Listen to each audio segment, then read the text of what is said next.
What's up, everybody? I get the question a lot, what is the hardest thing about running a business or multiple businesses?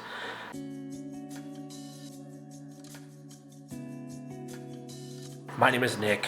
I own 2 automotive shops in Northern California that are doing multi-million dollars. Started from well under that with a team of 2 to 3. Now we're a team of 23. If you were to ask me the single hardest thing about running a business, it would be letting go. I think it's the sole reason a lot of small businesses get held back. You always hear you can't find good people. You always hear, no one will work like I will. You're right. No one will work like you do. You shouldn't expect them to. One of my mentors along my path, my leadership path, told me you have to be okay with 80%. And that's not to say that the people that you hire to replace you are going to be not good at their job. They're just not going to care as much as you did. They're not going to have as much skin in the game as you did. They aren't going to have to stay up till 2 a.m. to put an engine in to pay the payroll the next day. They're not going to have to, wake up at 5 a.m. and have a car sold before 8 to be able to pay the parts bill. None of that. They don't have that pressure, and they shouldn't. They're going to be so much better at seeing a bigger picture, and you have to be better at empowering them. For me, it was really hard to give up a lot of that stuff because I thought that it would hinder our quality.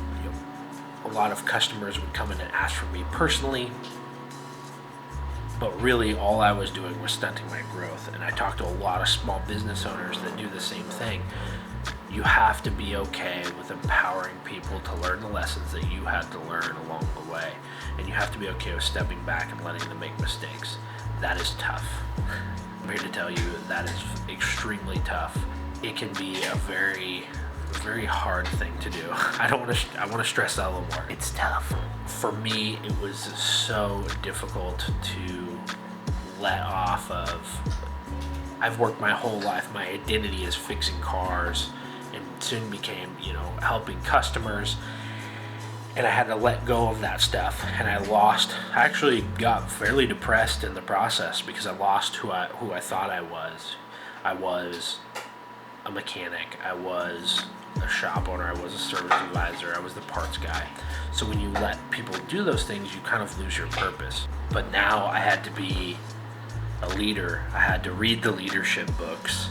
I had to pour into myself. I had to figure out what it was that was going to get me to the next level. Up until that point, I was really great at fixing cars. I would research that all the time. Now I had to research how to be a leader, how to run a business that's successful, that can support these people that I've hired. My job turned differently. I just took that passion and grit and used it in a different way, which was not doing the thing. I'm in a service business, but it's not doing the thing, it's learning to empower others to do the thing better than I could do it. And that was the game changer. What you have to do is, you always hear find your why. It's so important. You need a vision. You need a place you're going. Otherwise, all this stuff doesn't matter. So when I made my vision, we want to grow. How am I going to grow? I can't do it all myself. You get to a point where you can only fight so many fires. You have to empower people. You have to get the right people on the bus, put them in the right seat, and drive the bus as fast as you can through a wall, figuratively. Empowering those people is so much more fulfilling than doing everything yourself. But it's the single thing I think holds business owners back the most. So I just want to, if you're a business owner and you're struggling to scale, you're struggling to grow, I want to tell you, it's you. And I know you don't want to hear that. It's not the bad people. It's not you can't find the right people. It's not nobody cares about quality. Nobody shows up. Blah, blah, blah. This generation sucks. It's all bull crap. You are the problem. You need to look at yourself, figure out what your vision is, be okay with letting things go, being okay with hiring great people and letting them fail within reason, giving them your wisdom, and empowering them along the way, and watch what happens. It's amazing. You will grow farther than you ever thought you could. We have now, I think, 25 members on our team. We started with 2. I never would have thought any of that would have been possible, but luckily I had mentors to tell me this stuff along the way, and it hurt. Growth hurts. There's a reason that saying is around. Anywho, I want to empower everyone. If you are a business owner, if you are a shop owner, quit thinking small. Quit thinking you're the only one who can do anything. Start empowering others. Let them succeed, and in turn, they can help you succeed. If you could, like, subscribe. I'll have more content like this on here, and I appreciate everybody for watching. Thank you.